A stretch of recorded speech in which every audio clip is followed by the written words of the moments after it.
Alright, so here we go. So hello, I wanted to give you a little information on interpreters and show you what my point is. So around 10 years ago, it just kept happening and popping up, and it made me feel just sick to my stomach. So interpreters, they show up to these groups, and there's something called autism, and there's the Alexander Graham Bell and the EHID. So Alexander Graham Bell took up some workshops, and they were giving it to interpreters. Or no, they wouldn't provide interpreters. They had to pick and choose, and deaf people had to go up and ask for them, and they would give them one. Not just already have one present, to all of them, to serve the deaf and hard of hearing, so they say. So moving up to the EHDI, they had workshops too, and the point was deaf babies and their families and the variations of that.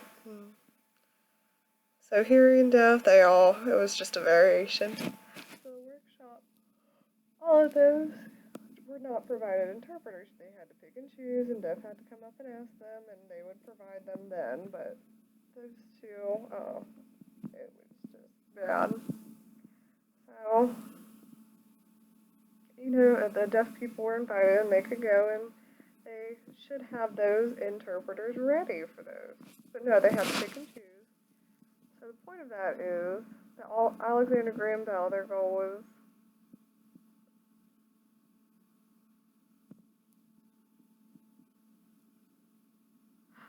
so they took up rallies and meetings and stuff. So we went to the rally, and we were just socializing and stuff, and big building, and there was a control center. And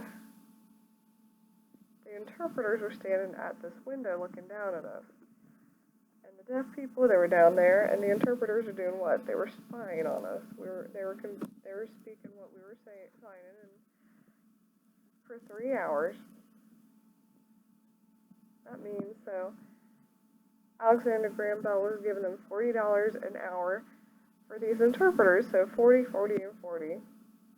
How much is that all together? So $120 for all 3 hours.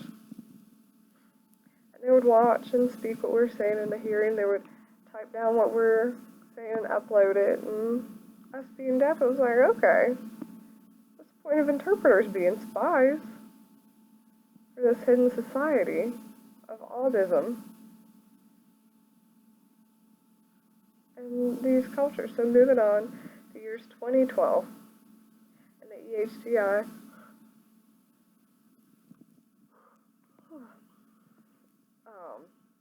The deaf were able to go there and meet people, and all night we were eating food, drinking, socializing. It was great. So I met someone.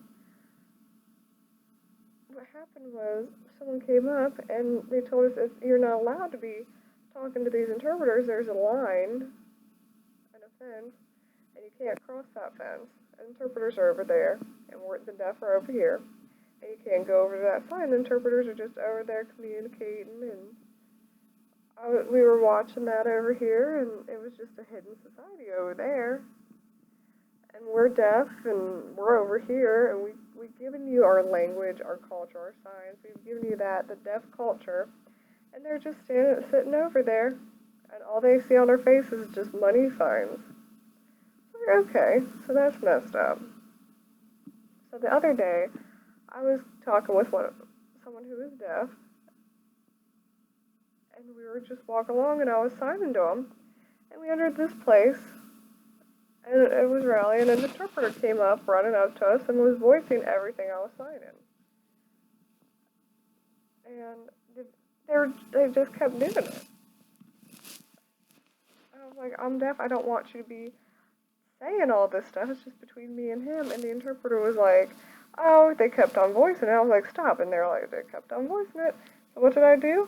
I turned my back on them and started signing, so they couldn't see him. And the problem was, that I noticed was the interpreters, everyone there, they weren't listening to what I was saying, and they were just communicating. They were signing everything that was being heard, and they weren't listening. It was a problem.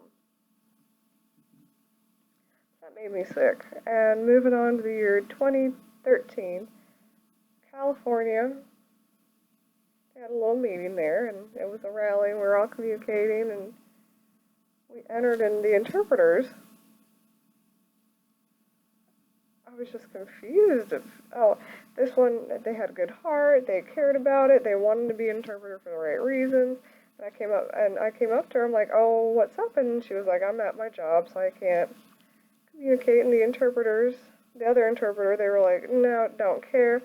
It was a struggle the whole night. So we're deaf, that's our culture, and they didn't care, and they just care about their precious money and a job just facilitating. But really, the interpreter's not, they have to sign and listen to what we want, and they just speak it, and they were just receptive. Is it equal?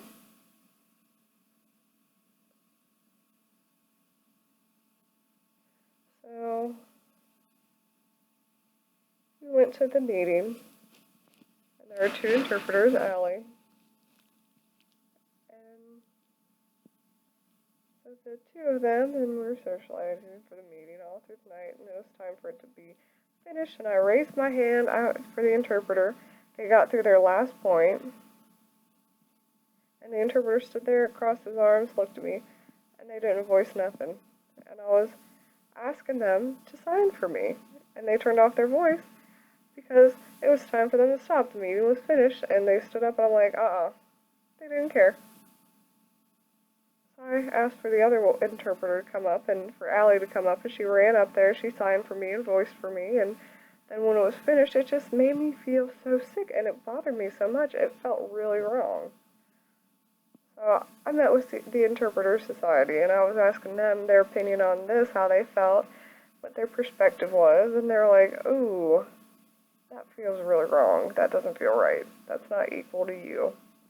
So the interpreters are taking advantage of us. Just taking advantage of our community, our language, the deaf culture. They're just taking advantage of us. Why? So many years we're trying to push forward for interpreters to respect our beautiful language, and moving on, we're meeting with other people interpreting cultures, and soon we're going to keep on going till interpreters, y'all know. For 200 years we've been oppressed, and your interpreters meeting with me, seeing this, feeling oppressed. Yeah, you're right. Now it's time for us to say we've had enough of interpreters being back and forth, just being focused on money, having these lines, and being in this hidden society. And it's time for it to stop. So you look in your heart, see what you value as a whole, whether it's work, the point of it all, the deaf community. If you don't care about the language, deaf culture, if you can't accept that into your life,